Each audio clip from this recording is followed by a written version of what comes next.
ఎవరైనా సరే పరిపాలన గురించి కనుక్కోవాలి అంటే బీఆర్ఎస్ దగ్గరికి వస్తారు. అదే దోపిడీల గురించి కనుక్కోవాలంటే రేవంత్ రెడ్డి గారి దగ్గరికి వెళ్తారు అనేసి అంటున్నారు. అసలు ఏంటి అది? అమ్మా, ఇప్పుడు ఎవరు దోపిడీ చేసిండ్రు ఏందనేది సాక్ష్యం ఇవాళ తెలుస్తుంది. ఇవాళ నువ్వు ముఖ్యమంత్రి కాకముందు, రాజకీయాలకు రాకముందు నీ ఆస్తులేంది, ఇవ్వాలేంది? కేసీఆర్ కానీ కేటీఆర్ కానీ, ఇలా రేవంత్ రెడ్డి గారు రాజకీయాలకు రాకముందు ఆస్తులేంది, ఇప్పుడేంది? వాళ్ళ కుటుంబ పరిస్థితి ఏంది, వీళ్ళ కుటుంబ పరిస్థితి ఏంది చూస్తే తెలుస్తుంది. ఇలా 8 లక్షల కోట్లల్లో 1,00,000 కోట్లు దోపిడీ చేసి నువ్వు తిన్నావు.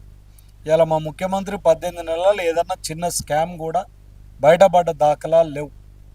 ఆయన నిస్వార్థంగా సేవ చేస్తుండు. ఇలా దొంగలు మీరు, లంగలు మీరు, పందికొక్కుల్లాగా తిన్నది మీరు,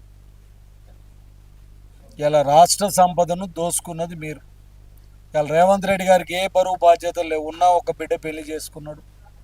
ఆయన కావాల్సినంత వ్యాపారంలో సంపాదించుకున్న ఆయనకి ఏది అక్కర్లేదు. ఇలా మీ కొడుకులకు మనవాళ్లకు సంపాదించాలని ఆనాడు డొక్కు కార్ల తిరిగిన నీ కుటుంబం ఇవాళ 100 కోట్ల ఫామ్ హౌస్లు ఎక్కడి నుంచి వచ్చినాయి, టీవీ నుంచి వచ్చింది, పేపర్ నుంచి వచ్చింది, బంగళాల నుంచి వచ్చినాయి, ప్రజలందరూ గమనించే కదా నీకు వాత పెట్టిండ్రు. అయినా కూడా ఇంకా మాట్లాడడంలో అర్థం లేదు.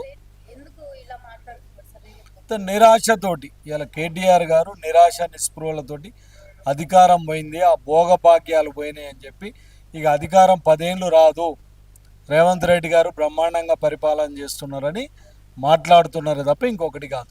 వచ్చే సర్పంచ్ ఎలక్షన్స్లలో ఎవరు వస్తారని? అందులో అనుమానమే ఉందమ్మా, మీకు కూడా తెలుసు. మీరు సర్వేలు చేసుకోండి, బ్రహ్మాండంగా ఉంది. ప్రజలందరూ కూడా కాంగ్రెస్ ప్రభుత్వాన్ని, రేవంత్ రెడ్డి గారి నాయకత్వాన్ని ఆశీర్వదించడానికి సిద్ధంగా ఉన్నారు. చర్చలు అనేది క్లబ్బుల్లో పబ్బుల్లో పెడితే మేము రాము. ఇలా మనం ఎమ్మెల్యేలం, మంత్రులం, ముఖ్యమంత్రులం.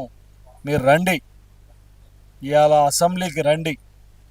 అసెంబ్లీ వారం రోజులైనా పెట్టడానికి మా నాయకుడు సిద్ధంగా ఉన్నాడు. మైకులు కట్ చేయం, మీకు కావాల్సినంత టైం ఇస్తాం. దమ్ముంటే అసెంబ్లీకి రండి, చర్చిద్దాం.